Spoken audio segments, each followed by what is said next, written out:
Hello mga kabake! So for today's video ay gagawa po tayo ng another cake. So ito po yung hindi ko usually na ginagawa ng mga round cakes or cupcakes ganyan. Dahil for today's vlog ay gagawa tayo ng number cake. So cake pa rin naman siya pero iba lang yung kanyang hulma. And here is gumamit ako talaga ng number cake molder para magawa itong ating cake na ito. So, kung bago ka pa lang dito sa aking YouTube channel, please click the subscribe button below and of course the notification bell as well para lagi po kayong updated sa aking mga videos. So, ito nga po ay number 6 na number cake. So, ang ating cake base is mocha moist cake.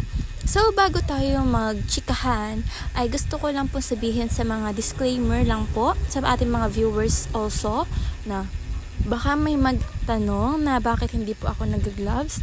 So, I'm always securing naman and sinusure ko po na nagahugas po ako ng kamay bago humawak ng cakes and after humawak ng cake. So, kumbaga, every time na humawak ako ng cake, ganyan, kunwari ganyan, humawak ko, edi maghahugas ako, tapos bago maglagay ng icing, maghahugas ako, tapos ay bago pagkatapos maglagay ng cake sa top, maghahugas ulit ako. So, I'm making sure naman po na malinis yung aking kamay every time na gagawa ako ng cake. So, kasi for me po is medyo mahirap and parang mas from based rin naman sa iba ay mas nakaka-contaminate ka ng bacteria if naka-gloves ka. Kasi pag naka-gloves is hindi ka makakapaghugas ng kamay.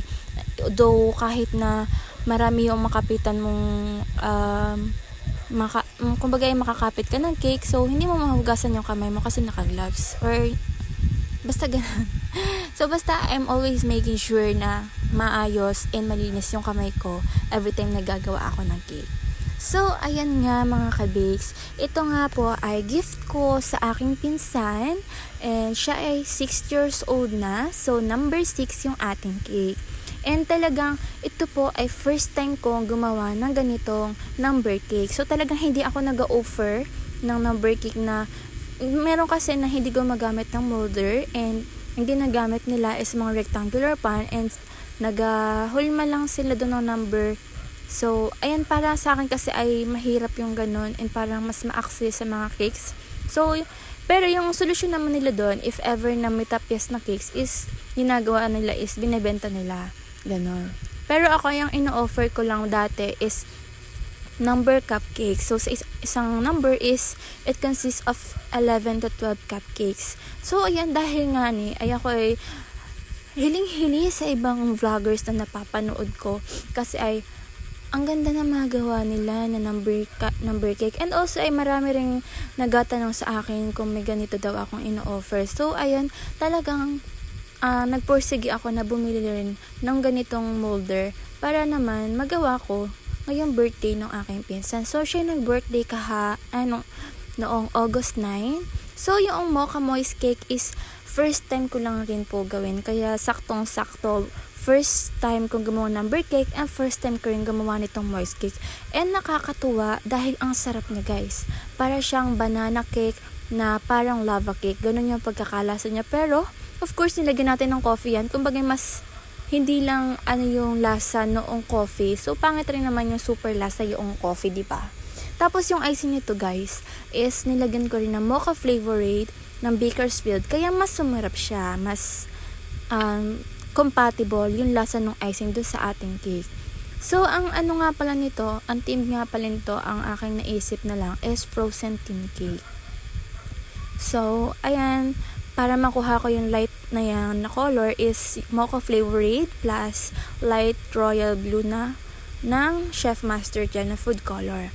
So, ayun guys, ako lang ba yung sobrang tumal ng bentahan ng cake ngayong August. So, naman ay talagang inasabi rin ng iba na tuwing August daw, July, August is kumbaga ito yung pinaka mahina na bentahan sa isang negosyo, hindi lang sa pagkikik kundi sa other rin sa mga stores. Ganun yung sinasabi nila.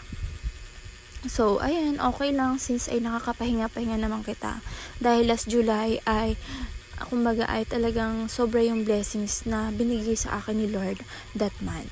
So, ayan, gumamit lang ako ng star piping tip dito. Hindi ko alam kung anong number aring tip na are. Basta are kasamahan ng 1M and 2D, ganyan.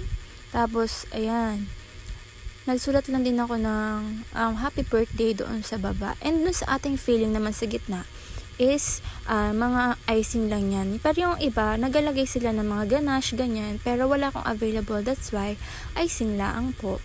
And ayan, pwede naman natin gawin is yung mga may full coating ng icing. Pero for me ay ito yung ginawa ko dahil gustong-gusto ko talaga magaya yung ganito at nakikita ko ito sa ibang mga vloggers. And ayan, thankfully ay nagawa na natin siya and may panibagong offer naman tayo ulit sa ating mga customers.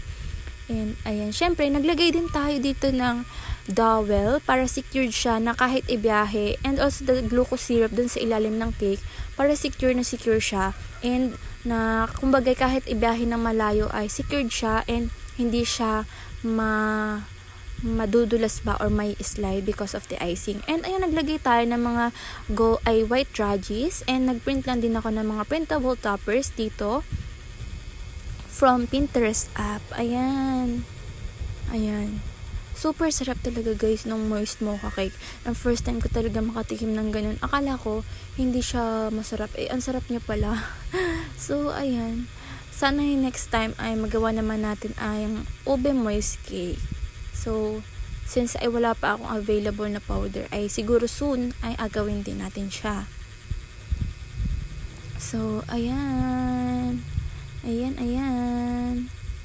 Maglalagay na tayo dito ng mga printable toppers, frozen. Ayan. Ito daw talaga ay inahintay ng aking pinsan. Pero siya ay nasa pagpasok, and ang alam niya ay si nanay nga yung may birthday. Pero yun yung sinabi ni nanay kasi nga baka pag alam na may handa ay siyang mag-aimbita ng mga kaklase. Pero yun daw ay nagaon na kapag siya daw ay nag-birthday ay adalhan ko siya ng cake. So ayan. Ito na yung kanyang wish. Happy 6th birthday, Bebe Mia. And of course, thank you so much aking mga viewers.